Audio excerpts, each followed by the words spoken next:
وَأَدْخَلْنَاهُمْ فِي رَحْمَةٍ وَذَنُّونِ إِذْ ذَهَبَ مُغَاضِبًا، اور مچھلی والے کا بھی تذکرہ کریں، انہیں بھی ایک پریشانی آئی تھی، وہ اللہ سے ناراض ہو کے چلے گئے. یہ قرآن کی ایک اصطلاح ہوتی ہے، اللہ سے کوئی بھی ناراض نہیں ہوتا. اور کیا قرآن کہہ رہا ہے فَظَنَّ أَن لَّن نَّقْدِرَ عَلَيْهِ، یا یہ بھی ہو سکتے ہیں قوم سے ناراض ہو کے، غضبناک ہو کے کہ میری قوم ایمان نہیں لا رہی ہے. فَظَنَّ أَن لَّن نَّقْدِرَ عَلَيْهِ، یہ سمجھ بیٹھے کہ جیسے ہمیں ان پر قدرت ہی نہیں ہے. حضرت نوح علیہ السلام یونس علیہ السلام اپنی قوم کو تبلیغ کر رہے تھے. جب مایوس ہو گئے نا تو حضرت یونس کو لگا کہ اب ان پر عذاب آئے گا اور یہ ہلاک ہو جائیں گے، تو اللہ کے خوف سے بستی چھوڑ کر نکل گئے. اللہ کے علم میں یہ بات تھی کہ جب یہ قوم عذاب دیکھے گی تو توبہ کر لے گی. یہ قوم عذاب دیکھے گی تو کیا ہوگا؟ دوسری قومیں تو عذاب دیکھ کے بھی مذاق اڑاتی تھیں. قوم عاد نے کیا کہا تھا؟ پیغمبر نے کہا کہ یہ بادل ہیں جو پتھر برسائیں گے. انہوں نے کہا نہ بادل پتھر تھوڑی، بارشیں ہوں گی، مزہ آئے گا، انجوائے کریں گے ہم. وہ کہہ رہے ہیں عذاب آ رہا ہے، وہ کہہ رہے ہیں نہیں. تو قرآن کہہ رہے صرف یونس علیہ السلام کی واحد قوم ایسی قوم ہے جس نے جب عذاب دیکھا تو فوراً اس نے کیا کر لی؟ توبہ. ابھی عذاب کا کوڑا برسا نہیں تھا، عقل مند لوگ تھے اور یہ ڈر گئے تھے کہ پیغمبر ہمارے درمیان نہیں ہے، کوئی اب مسئلہ نہ ہو جائے. تو اللہ نے ان سے عذاب کو دور کر لیا. پھر اللہ نے حضرت یونس کی گرفت کی کہ آپ میری پرمیشن کے بغیر بستی چھوڑ کر نکلے کیوں؟ تو پھر قرآن اپنے انداز میں ڈانٹ لگاتا ہے. تو اس کا یہ مطلب نہیں ہوتا کہ وہ نافرمان تھے یا واقعی اللہ کا ان پہ غضب ہوا، ایسا کچھ نہیں ہے. یہ اللہ کا جلال ہے نا، اللہ کا انداز، کلام کا انداز ہے.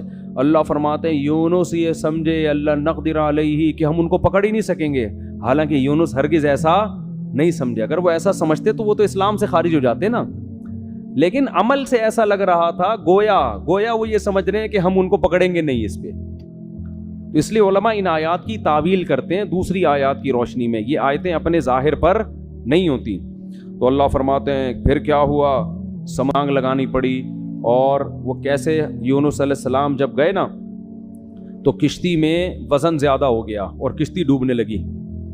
تو وہاں لوگوں نے کہا کہ کوئی شخص ہم میں ایسا ہے، کوئی غلام اپنے مولا کی پرمیشن کے بغیر بھاگائے تو قرآن اندازی ہوگی، جس کا نام آیا اس کو سمندر میں چھلانگ لگانی پڑے گی تاکہ دوسرے لوگ بچ جائیں. تو نام کس کا آیا؟ یونس علیہ السلام کا. کیا آزمائش ہے یار، ساری زندگی تبلیغ کی ہے بھائی. یعنی میں آج کل دینداروں کی بات کر رہا ہوں کہ جو نماز پڑھتے ہیں، روزہ رکھتے ہیں، کہتے ہیں یار ہم تو اتنے نیک لوگ ہیں. نہ کبھی پرسوں کیا ہوا، میں آپ کو دلچسپ واقعہ سناؤں. میں کسی کام سے صدر کی طرف رات کو جا رہا ہوں 2 بجے. راستے میں ہوٹل میں ہم نے کہا کہ چلو کھانا کھاتے ہیں، بھوک بہت سخت لگ رہی تھی، کھانا نہیں کھایا ہوا تھا. تو ہوٹل میں جب میں بیٹھا تو ایک صاحب آئے، گھنٹہ انتظار کیا نا میرا انہوں نے کہ یار آپ کھانا کھاؤ تو میں نے آپ سے ایک سوال پوچھنا. اور بڑی عقیدت میں نے کہا چلو بیچارے اتنی دیر سے بیٹھے ہوئے ہیں، کھانا ہم نے تسلی سے کھایا، آ کے مجھ سے ملے. السلام علیکم. وعلیکم السلام. خیریت سے ہیں؟ جی الحمدللہ. بڑی خوشی ہوئی. میں نے کہا ماشاء اللہ. کہتے ہیں ایک سوال پوچھنا ہے آپ سے. یہ کوئی غیبت کی بات نہیں ہے، نہ کوئی اس میں ٹینشن کی بات ہے. مجھے کہنے لگے کہ میں ساری زندگی ایمانداری سے میں نے ملازمت کی ہے، کبھی کسی کا 1 روپیہ نہیں دبایا، لیکن میرے پاس اتنی غربت ہے کہ میرے پاس گھر جانے کا کرایہ بھی نہیں ہے. تو یہ ایماندار لوگوں کے ساتھ ایسا کیوں ہوتا ہے؟ اور مجھے اس سوال کا صحیح جواب چاہیے. میں نے کہا بھائی بعض دفعہ ہوتا ہے، اللہ کی طرف سے آزمائش ہوتی ہے، عموماً تو ایسا نہیں ہوتا. ایماندار لوگوں کے مال میں اللہ برکت دیتا ہے، لیکن کبھی کبھار اللہ کی طرف سے آزمائش بھی آتی ہے اور بے ایمان لوگ ترقی بھی کر جاتے ہیں. پھر میں نے مثال دی سابق صدر کی. میں نے کہا ایمانداری کا عالمی ریکارڈ قائم کیا ہے، مگر آپ دیکھو پیسہ ہے کہ آیا ہی چلا جا رہا ہے. آئے پوری اسٹیل میں 1 چمچ اسٹیل کا کھا سکتے ہیں آپ؟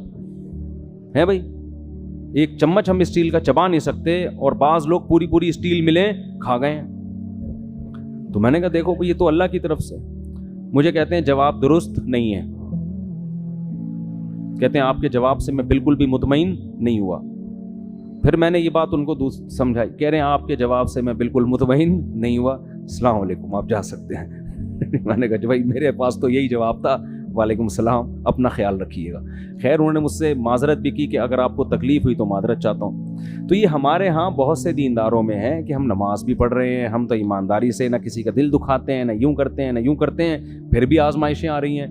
تو بھائی یونس علیہ السلام کو دیکھو, ساری زندگی تبلیغ کی ہے اور نکلے بھی اللہ کے خوف سے, یعنی اس لیے نہیں کہ تبلیغ چھوڑ کے معاذ اللہ بھاگ رہے ہوں. بھائی اللہ کا عذاب نہ آ جائے, تو اللہ کا عذاب تو ایسی چیز ہے کہ اس سے تو بھاگنا ہی چاہیے. لیکن نتیجہ کیا نکل رہا ہے, نام کس کا آ رہا ہے قرآن اندازی میں.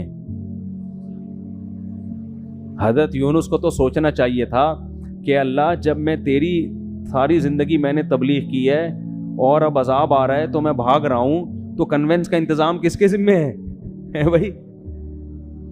اے اللہ کم از کم بائی روڈ کا انتظام کر دے, یا بائی ایئر کا انتظام کر دے, یا شپ کا کوئی انتظام کر دے. یہ انتظام تو تیرے ذمہ. اپنے کرایہ خرچ کر کے میں کشتی میں بیٹھ رہا ہوں اور وہ کشتی کیا ہو رہی ہے, ڈاماڈول ہو رہی ہے. تو اس وقت ان کو خیال آیا ہوگا کہ کشتی میں ڈوبنے کا خطرہ ہے, کوئی بات نہیں, دوسرا کوئی بندہ یہاں سے اترے گا, ہم تو بچیں گے کیونکہ ہم تو اللہ کے پیغمبر اور بہت نیک. عجیب بات, کسی کا نام نہیں آ رہا. نام بھی کس کا آیا ہے, یونس. تو اب جب نام آیا تو بھی اللہ سے شکایت نہیں کہ یہ کیا ہو رہا ہے میرے ساتھ. کنوینس کا اللہ نے کوئی انتظام بھی نہیں کیا پراپر ہے وہی,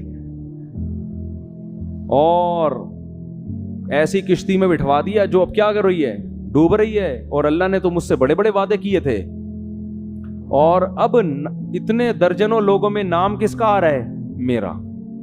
کچھ بھی نہیں ہے. چلو سمندر میں چھلانگ لگائیں گے, کوئی پھٹا وٹا مل جاتا ہے, کہیں تیر کے آدمی چلا جاتا ہے, کچھ نہ کچھ دیر تو زندہ رہتا ہے نا. ادھر سمندر میں چھلانگ لگائی اور مچھلی منہ کھول کے کھڑی ہوئی ہے, لے بھائی مچھلی کے پیٹ میں. لیکن ایک حرف شکایت کا نہیں آ رہا. قرآن ہمیں یہ سب کیوں بتاتا ہے؟ اللہ سے اچھا گمان رکھو, ہر غلطی اپنے کھاتے میں ڈالو. ہر غلطی نہیں بھی ہو تو بولو میں غلط ہوں. ہر غلطی کس کے کھاتے میں, بھائی میں ہی غلط ہوں. مجھے یاد ہے ایک دفعہ ہم جب چھوٹے بچے تھے نا, اس وقت تبلیغ والوں میں بڑا جوش ہوتا تھا, اب بھی ہے لیکن وہ والا جوش رہا نہیں ہے. وہ بڑا جوش ہوتا تھا بھائی. وہ جب 3 دن کی جماعت آتی تھی نا, پورے محلے کو ہلا کے جاتی تھی. وہ ہر ایک کو لے کے, کوئی گٹر کے ڈھکن پہ بیٹھے ہوئے اس کو سمجھا رہے ہیں, ادھر لے آ کے چائے پلا رہے ہیں. بڑا اب بھی ہے لیکن ظاہر ہے جو چیز شروع میں ہوتی ہے اس میں جوش زیادہ ہوتا ہے. تو وہ بہت محنت تھی. تو کیا کہہ رہا تھا میں,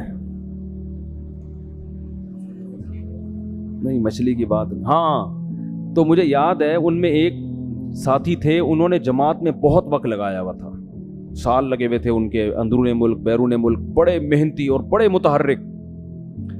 تو ایک دن وہ بس میں میرے ساتھ بیٹھ گئے, ہم سفر کرنے لگے. تو میں نے ان سے بات کی, میں نے کہا اللہ نے آپ سے بڑا کام لیا ہے, بہت کام لیا ہے, بہت لوگوں کو اللہ نے آپ کے ذریعے ہدایت دی. تو مجھے کہتے ہیں بھائی میں تو کام بگاڑنے والے لوگوں میں سے ہوں. تبلیغ میں کچھ لوگ ایسے لگے ہوئے ہیں جو کام کیا کر رہے ہیں, بگاڑ رہے ہیں. تو میں بھی انہی نالائقوں میں سے ہوں. مجھے ان کا یہ اسٹائل بڑا پسند آیا. میں نے کہا اتنا کام کر رہا ہے یہ بندہ, لیکن اگر ذرا سی کسی نے تعریف کر دی تو کیا کہہ رہے بھائی, تبلیغ میں کچھ لوگ ایسے ہیں جو بیڑا غرق کر رہے ہیں تبلیغ کا. انہی بیڑا غرق کرنے والوں میں سے ایک میں بھی ہوں. اب کوئی بے وقوف ہوتا تو کہتے پھر نکل جاؤ تبلیغ سے, ٹھیک ہے نا. تو یہ تواضع ہے کہ بھائی ہم کیا کر رہے ہیں, ہم تو کام بگاڑنے والوں میں سے ہیں. تو اللہ کو یہی پسند ہے, دعوے اور بڑی بڑی باتیں نہیں کرنی چاہیے. تو یونس علیہ السلام کو جب مچھلی کے پیٹ میں گئے ہیں تو قرآن کہہ رہا ہے احساس ہو گیا یونس کو کہ غلطی کس کی ہے بھائی میری. کچھ غلطی ہوئی ہے, ورنہ اللہ غلط نہیں کر سکتا کسی کے ساتھ. فنادا فی الظلمات, قرآن کہہ رہا ہے اندھیروں میں پکارا. ایک تو مچھلی کے پیٹ کا اندھیرا, ایک سمندر کی تہ کا اندھیرا, اور ایک رات کا اندھیرا. یہ رات کو واقعہ ہوا ہے, کتنا خوف ہوگا. ابھی آپ کو سمجھ میں نہیں آ رہا, کبھی سمندر میں رات کو سفر کریں, پھر آپ کے اچھوں کو بھی سمجھ میں آئے گا کیا حال ہوتی ہے, حالت ہوتی. فی الظلمات اللہ الہ الا انت, کہ اللہ تیرے سوا کوئی عبادت کے لائق نہیں ہے. سبحانک, تو ہر عیب سے پاک ہے, تو ظلم نہیں کرتا. انی کنت من الظالمین, میں ہی ظالم ہوں. غلطی کس کی ہے, میری. قرآن کہہ رہے ہم نے مچھلی کو حکم دیا اگل دے بھائی کنارے پہ لے جا کے, بس یہی دکھانا تھا ہم نے.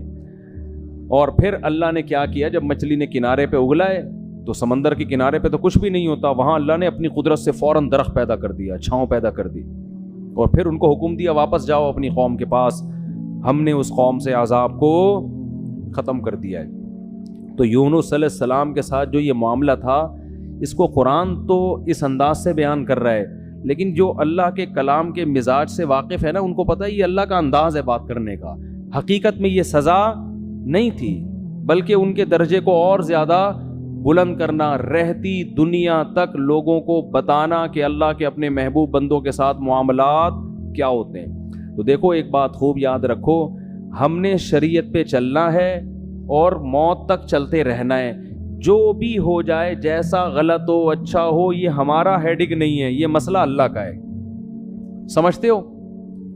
اور آپ نے اپنے لحاظ سے شریعت کے حکم پر عمل کیا، بعد میں پتہ چلا حکم ایسا نہیں بلکہ ویسے ہے، ٹینشن لینے کی ضرورت نہیں ہے، بھائی ہم تو اسی کے مکلف ہیں۔ جیسے یونس علیہ السلام اس وقت یہ سمجھ رہے تھے کہ مجھے یہاں سے بھاگ جانا چاہیے، بھائی عذاب آئے گا تو میں بھی پس جاؤں گا، تو اپنے لحاظ سے بالکل ٹھیک کیا، اللہ نے سزا دی اور سمجھایا کہ بھاگنا نہیں چاہیے تھا، انہوں نے کہا اللہ میں توبہ کرتا ہوں۔ اب یہ نہیں کہ اسی غم کو لے کے بیٹھے رہے میں بھاگا کیوں تھا، کاش میں نہ جاتا، کاش میں یہ نہ ہوتا، نہ یہ کاش واش کے لفظ نہیں۔ علماء کہتے ہیں اگر آپ سے غلطی بھی ہو جائے، جب توبہ کر لی نا، اس غلطی کو ہمیشہ سے اپنی ڈکشنری سے نکال دو، پھر یہ پاگلوں کی طرح سوچنا کاش یہ نہ کرتا، ہائے ہائے یہ نہ کرتا، یہ پاگل اور وہمی ہونے کی علامت۔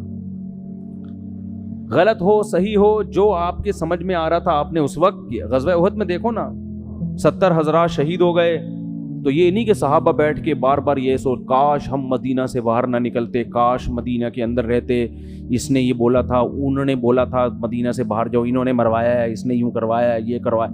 قرآن کیا کہہ رہا ہے؟ فَإِذَا عَزَمْتَ فَتَوَكَّلْ عَلَى اللَّهِ، بھائی سوچ سمجھ کے ایک رائے قائم کی، اللہ پہ چھوڑ دو بس، اور دوبارہ بھی یہی ہوگا، مشورے اسی طرح سے ہوں گے، اور اگر مگر کا لفظ استعمال نہ کرو، کتنا صاف پابندی لگا دی نا، آگے بڑھو بس، تو اس میں نقصان ہو فائدہ ہو، کیونکہ اصل آخرت ہے، آخرت میں اللہ نوازے گا آپ کو۔ تو یونس علیہ السلام کو دوبارہ اللہ نے بھیجا، پھر اللہ نے حضرت زکریا کا واقعہ بیان کیا، وہ بھی غم میں مبتلا تھے۔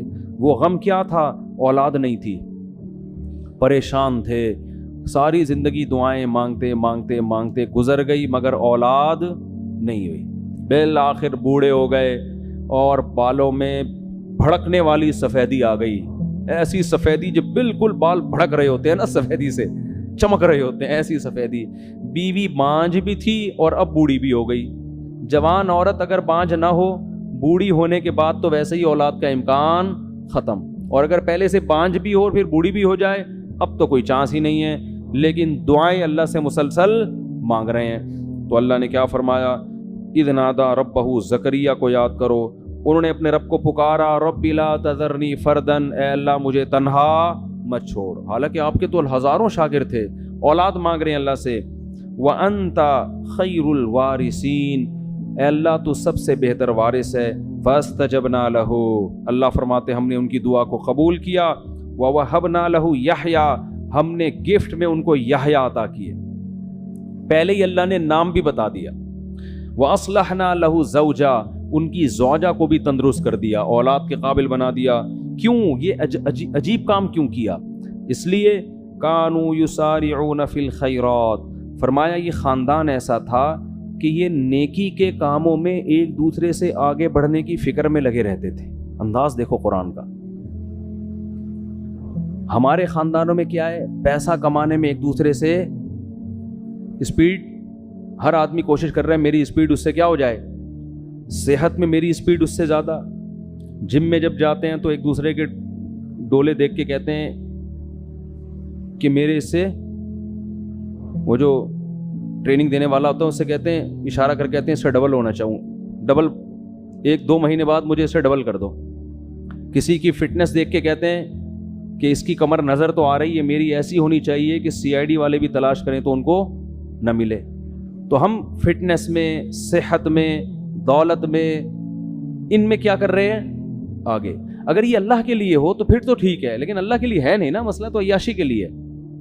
تو اللہ فرماتے ہیں زکریا، ان کی زوجہ اور یہ جو خاندان تھا، یہ نیکیوں میں، خیر کے کاموں میں ایک دوسرے سے آگے بڑھنے کی کوشش کرتے رہتے ہیں. حضرت شیخ الحدیث مولانا زکریا رحمۃ اللہ علیہ نے اپنی آپ بیتی میں لکھا ہے کہ ہمارے گھر میں اتنی عبادت کا ماحول ہے کہ ہماری بیٹیاں بہویں تلاوت میں ایک دوسرے سے مقابلہ کر رہی ہوتی ہیں. رمضان میں تہجد میں ایک دوسرے سے مقابلہ ہوتا ہے. تو یہ جب تک یہ سوچ پیدا نہیں ہوتی نا, انسان کوئی کارنامہ سر انجام نہیں دیتا. ہمیں یاد ہے جب جاگنے کی راتیں آتی تھی, ہم چھوٹے بچے تھے, تو مسجدوں میں ہمارے مقابلے ہوتے تھے, کتنی رکعتیں کون پڑھے گا. ابے اس نے 50 پڑھ لی, ہم کہتے ہیں ابے ہم 100 پڑھ کے دکھائیں گے. اب یہ مقابلے بھی گھروں میں بھی, یہ مقابلے ختم. اب اسکور کون پب جی میں زیادہ بنا رہا ہے, اب مقابلے اس میں ہو رہے ہیں. تو آج بھی الحمدللہ ایسے علماء موجود ہیں جن کے گھروں میں تلاوت کا معمول اور عبادت کا معمول. تو اللہ فرماتے ہیں یہ لوگ نیکیوں میں, صدقات و خیرات میں, نمازوں میں ایک دوسرے سے سبقت کرتے تھے. وَيَدْعُونَنَا رَغَبًا وَرَهَبًا, یہ جملہ جو ہے نا یہ پہلے سے بھی زیادہ اہم ہے. اور یہ ہمیں پکارا کرتے تھے جہنم کے خوف اور جنت کی لالچ میں. آج جو ہماری دعائیں ہیں ان میں جنت اور جہنم کا عنصر کم ہو گیا ہے, دنیا کا عنصر زیادہ ہو گیا. ٹھیک ہے, وہ بھی دنیا بھی مانگے اللہ سے, لیکن جس چیز کی جتنی زیادہ ضرورت ہو سب سے زیادہ وہ مانگنی چاہیے. ہمیں سب سے زیادہ ضرورت اس بات کی ہے کہ اللہ ہمیں سیدھے راستے پہ چلا دے. دنیا تو گزر جائے گی جیسی تیسی. تبھی حدیث میں یہ دعا آئی ہے, لا تجعل مصیبتنا فی دیننا, اے اللہ اگر کوئی مصیبت ہمارے مقدر میں لکھی ہے نا تو وہ دین میں نہ آئے, دنیا میں آ جائے. وہ نہیں آ رہی بات. اگر اللہ کرے کہ کہیں مصیبت نہ آئے, لیکن اگر کوئی مصیبت لکھی ہوئی ہے, آنی ہی ہے, تو اللہ اس سے دنیا کا نقصان ہو جائے, آخرت کا نقصان نہ ہو, دین خراب نہ ہو ہمارا. کیوں؟ دنیا مسافر خانہ ہے بھائی, جیل میں بھی گزر جائے گی, ایک دن آئے گا. 1000 سال بھی عمر اگر ہمیں مل جائے نا وہ بھی ختم ہوگی. نوح علیہ السلام کی ہو گئی نا ختم, تو ہماری بھی ختم ہو جائے گی ایک دن. تو اللہ کہتے ہیں جنت کی لالچ اور جہنم کا خوف, یعنی راتوں کو اٹھ کے جو دعائیں مانگتے تھے اس دعا میں زیادہ عنصر کیا تھا, اے اللہ جہنم کی آگ سے بچا اور جنت کی نعمتیں عطا کر. پھر اس کے لیے عملی کوشش بھی کرے انسان. پھر اللہ نے حضرت مریم کا تذکرہ کیا کہ کیسے پاک دامن تھی. تو یہ تو تھی سورہ حج. اس کے بعد ہے سورہ انبیاء تھی, پھر سورہ حج ہے. سورہ حج میں اللہ نے قیامت کے زلزلے سے اس کو شروع کیا. اے لوگو اتقوا ربکم, اپنے رب سے ڈرو. ان زلزلۃ الساعۃ شیء عظیم, قیامت کا زلزلہ کوئی معمولی چیز نہیں ہے. یوم ترونھا, جس دن تم اس زلزلے کو دیکھو گے, تذہل کل مرضعۃ عما ارضعت, سب سے زیادہ ماں اپنے دودھ پیچھے بچے سے محبت کرتی ہے. اللہ فرماتے ہیں ہر دودھ پلانے والی, چاہے وہ انسان ہو یا جانور ہو, وہ اپنے دودھ پلانے والے بچے سے اس زلزلے کو دیکھ کر غافل ہو جائے گی. وَتَضَعُ كُلُّ ذَاتِ حَمْلٍ حَمْلَهَا, ہر حمل والی عورت یا جانور وہ اپنے بچے کو اس ٹینشن سے گرا دیں گے. وَتَرَى النَّاسَ سُكَارَى, اور تم اس منظر میں اگر لوگوں کو دیکھو گے تو ایسا لگے گا یہ نشے میں ہیں. وَمَا هُمْ بِسُكَارَى, حالانکہ انہوں نے نشہ نہیں کیا ہوگا. وَلَكِنَّ عَذَابَ اللَّهِ الشَّدِيدُ, اللہ کا عذاب بہت سخت ہوگا. وَمِنَ النَّاسِ, آگے اللہ نے فرمایا یا ایھا الناس ان کنتم فی ریب من البعث, اے لوگو اگر تمہیں قیامت کے زلزلے اور اس کے بعد مرنا اور پھر مٹی ہو کے دوبارہ زندہ ہونے پر یقین نہیں ہے, تم یہ کہتے ہو کہ یہ خدا یہ کام کیسے کرے گا. فَإِنَّا خَلَقْنَاكُم مِّن تُرَابٍ, تو دیکھو ہم نے تمہیں مٹی سے بنایا ہے سب سے پہلے. کوئی یہ کہہ سکتا ہے یہ مٹی سے چلتے پھرتے انسان, دو آنکھیں دو کان, ناک, دل, دماغ, جگر, کھوپڑی, یہ سارا سیٹ اپ بن کے چلتا پھرتا پتلا, کوئی کہہ سکتا ہے یہ؟ فرمایا ہم نے مٹی سے بنایا. ثم من نطفۃ, پھر اس مٹی کو منی کے قطرے میں تبدیل کیا ہم نے, اس کو دیکھو کیسا عجیب ہے. ثم من علقہ, پھر وہ ماں کے رحم میں جمے ہوئے خون میں تبدیل ہو جاتا ہے, حالانکہ اس منی کے قطرے میں اور خون میں کوئی آپس میں مناسبت نہیں ہے. ماں روٹی کھاتی ہے اور اس کو ہم کیسے جمے ہوئے خون میں تبدیل کر دیتے ہیں, کتنا عجیب کام ہے کہ. ثم من مضغہ, فرمایا پھر اس کو گوشت کا لوتھڑا بنا دیتے ہیں. بلڈ سے گوشت بنانا بھی کس کا کام ہے؟ اللہ. مخلقۃ غیر مخلقۃ, پھر کیا دوسرے مقام پہ اللہ نے فرمایا پھر ہم اس کے ہڈیاں اور اس کے اوپر گوشت چڑھا دیتے ہیں اور پھر تمہیں ماں کے بطن سے باہر نکال دیتے ہیں. ثم نخرجکم طفلا ثم لتبلغوا اشدکم, کمزور پیدا ہوتے ہو پھر تمہیں پروان چڑھا چڑھا کے لتبلغوا اشدکم, ایک دن جوانی کی دہلیز پہ قدم رکھتے ہو, تمہارے چال میں طاقت, تمہاری آواز میں طاقت, تمہارے بازو میں طاقت, تمہارے سوچنے سمجھنے میں طاقت. ومنکم من یتوفی, کچھ لوگ تو جوانی میں مر جاتے ہیں.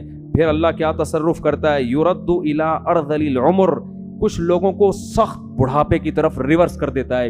لکی لا یعلم من بعد علم شیئا, سب کچھ جانتے بوجھتے ہوئے بھی احمق اور بے وقوف بن جاتا ہے. وہ ایسا دماغ اللہ اس کا معاف کر دیتے ہیں.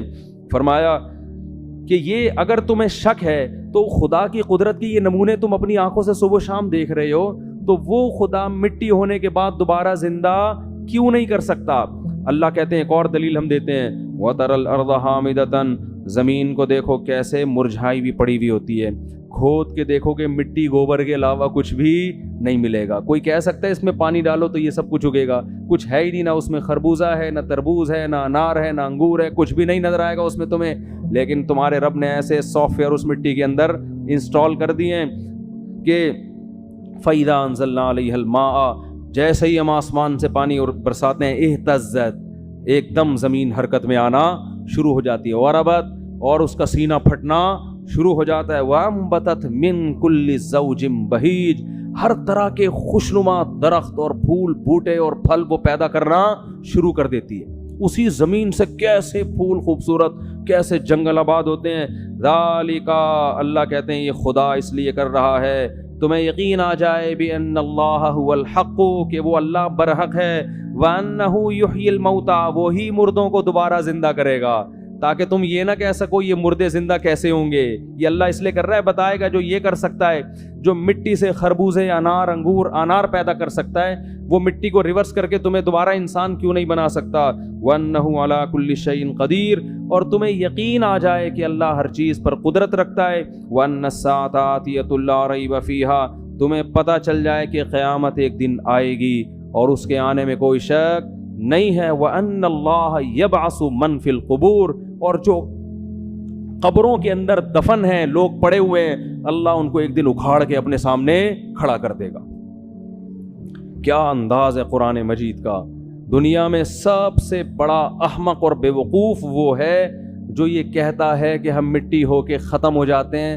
بھلا کون اس مٹی میں دوبارہ جان ڈالے گا؟ صبح و شام اللہ پانی برسا کے مٹیوں میں ہی تو جان ڈال رہا ہے جو ہم کھا رہے ہیں. یہ انار مٹی ہی تو ہے جو ہم آپ کھاتے ہیں, یہ کھجور مٹی ہی تو ہے جو ہم کھاتے ہیں, یہ روٹی مٹی ہی تو ہے جو ہم کھاتے ہیں, گوشت مٹی ہی تو ہے جو جانور نے کھایا اور اس سے گوشت بنا, دودھ مٹی ہی تو ہے, یہ سارے, اور ہم بھی تو مٹی ہیں. مٹی سے کیسے مختلف چیزیں اس نے بنا دیں, اس پہ نہیں مان رہے کہ اللہ کی قدرت, اور اعتراض کس پہ کر رہے ہیں, مٹی سے دوبارہ انسان کیسے بنے گا. تو اللہ فرماتے ہیں یہ سب ہم اس لیے تو اپنے قدرت کے نمونے دکھا رہے ہیں تاکہ تمہیں پتہ چل جائے. پھر اللہ کہتے ہیں وَمِنَ النَّاسِ مَن يُجَادِلُ فِي اللَّهِ بِغَيْرِ عِلْمٍ, بہت سے لوگ ایسے ہیں جو اللہ کے بارے میں بغیر دلیل کے جھگڑتے ہیں. کیا جھگڑنا؟ وہی اللہ کہہ رہے زندہ کروں گا اور یہ کہتے ہیں نہیں ہوگا. فرماتے ہیں ان کا انداز کیا ہوتا ہے, ثانی عطفہ, جب ان کے سامنے اللہ کی آیات تلاوت کی جاتی ہیں کہ تم زندہ ہوگے, تمہیں حساب دینا ہے, تو یہ اپنے پہلو کو موڑ لیتے ہیں وہاں سے. چلو یار کوئی اور بات کرو, یہ کیا قصے کہانیاں لے کے بیٹھ گئے ہو. یہ انداز ہے قرآن کا. ثانی عطف, اپنے پہلو کو کیا کر لیتا ہے, فولڈ کر لیتا ہے, فوراً موو کرتا ہے وہاں. کھانے پینے کی بات ہو, خربوزے کی بات ہو, تربوز کی بات ہو, سموسے کی بات ہو, توجہ کرے گا, ہاں جی ذرا اونچا بولیں, کیا کہہ رہے ہیں آپ. پیسوں کی بات ہو, بحریہ ٹاؤن کی بات ہو, گاڑیوں کی بات ہو, 4 شادیوں کی بات ہو, کرے نہ کرے لیکن سنے گا شوق سے. لیکن جب بات ہوگی کہ تمہیں ایک دن خدا زندہ کر کے حساب دے گا, تو قرآن کہہ رہا ہے ثانی عطفہ, اپنے پہلو کو فوراً کیا کرتے ہیں, موڑتے ہیں. کیوں؟ یعنی ٹاپک کو کیا کرو بھائی, چینج. جیسے ہوٹلوں میں لکھا ہوتا ہے نا, سیاسی باتیں کرنے پر پابندی ہے, پھٹا ہو جاتا ہے نا بعض دفعہ. تو یہی ہمارا مزاج ہے. ثانی عطفہ لیضل عن سبیل اللہ. ایک آیت پڑھ کے بس درس کو ختم کرتا ہوں. اللہ نے فرمایا وَمِنَ النَّاسِ مَن يَعْبُدُ اللَّهَ عَلَى حَرْفٍ, کچھ لوگ ایمان لے بھی آتے ہیں. فرمایا کچھ ایسے ہیں جو مان بھی جاتے ہیں، لیکن ان کا انداز کیا ہوتا ہے؟ وہ اللہ کی عبادت کرتے ہیں کنارے پہ کھڑے ہو کر. فَإِنْ أَصَابَهُ خَيْرٌ اطمأنَّ بِهِ. اگر اسلام میں فائدہ نظر آ رہا ہے، بہت زبردست مذہب ہے اسلام، واقعی اسلام پہ چلنا چاہیے. سمجھ میں آ رہی ہے بات؟ جب زکوٰۃ لینی ہو تو اسلام، کیونکہ اسلام نے زکوٰۃ کو فرض کیا، بہت اچھا حکم ہے، لائیے زکوٰۃ نکالیے، ٹھیک ہے نا. جب دینے کی باری آئی، لوگ کہتے ہیں میرے پر 1 کروڑ روپے 2.5 لاکھ زکوٰۃ بن رہی ہے، 2.5 لاکھ کون دے گا؟ وہ بھائی 1 کروڑ بھی تو ہے تیرے پاس، اس کو نہیں دیکھ رہا. 1 کروڑ کو نہیں دیکھے گا، جو 2.5 لاکھ نکل رہے ہیں نا، اس پہ موت آ رہی ہے. اور صرف زکوٰۃ نہیں، اسلام تو کہہ رہا ہے اور بھی سخاوت کرو، ہاتھ کھولو اللہ کی راہ میں اپنا. مرنا ہے، ختم ہوئے. ہم چائنیز کی طرح یہ پیسہ قبر میں تھوڑی لے کر جائیں گے. وہ ملیشیا میں قبرستان ہے نا، چائنا والے ڈالر کے اتنے بڑے بڑے وہ کرنسیاں لے کے اپنے ساتھ دفن ہوتے ہیں، قبرستان ہے وہاں پہ. تو ہمارا تو یہ نظریہ ہے کہ یہ نوٹ ہم اپنے ساتھ قبر میں نہیں لے کے جائیں گے. یہاں جو خرچ کر دیے وہ آخرت، وہ قبر میں پہلے پہنچ گئے، اس کی نیکی پہنچ جائے گی. تو اللہ فرماتے ہیں کہ جب کوئی ان کو خوشی پہنچتی ہے، اطمئن بھی، تو مطمئن ہوتے ہیں. اسلام بڑا زبردست مذہب ہے. وَإِنْ 4 شادیاں کی باتیں بھی ہیں بھائی اسلام میں. وَإِنْ أَصَابَتْهُ فِتْنَةٌ، جب کوئی آزمائش آتی ہے، انقلب علی وجہہ، الٹے منہ اسلام سے واپس پھرتے ہیں. تو یہ اپنے مطلب کا مذہب ہے. خسرت دنیا والآخرہ، فرمائے یہ دنیا میں بھی برباد اور آخرت میں بھی. اسی طرح یاد رکھو کہ خواہشات کی بیس پر اپنا مسلک چھوڑنا بھی اسی میں داخل ہے. طلاقیں دے دے کے اہل حدیث سے جو فتویٰ لے کے آتے ہیں نا، ان پہ بھی یہی آیتیں فٹ ہو رہی ہیں. ابھی تک تو 4 امام اہل سنت والجماعت کے سمجھ میں آ رہے تھے، جیسے ہی 3 طلاقیں دے دیں تو اب کہاں جا رہا ہے؟ خواہشات پوری کرنے کے وہاں سے. تو اس سے بیوی حلال نہیں ہوگی، اس کو سمجھ لو. تو اور ان لوگوں کی زندگی میں کبھی بھی سکون نہیں آتا. تو خسرت دنیا والآخرہ، اللہ فرماتے ہیں دنیا بھی برباد اور آخرت بھی برباد. ذالک هو الخسران المبین، یہ بہت بڑا خسران ہے، خسارہ ہے کہ جب اسلام میں فائدہ نظر آ رہا تھا تو اسلام، نقصان نظر آ رہا تھا تو اسلام سمجھ میں نہیں آ رہا. اللہ تعالی ہمیں صحیح طرح سے اسلام پر چلنے کی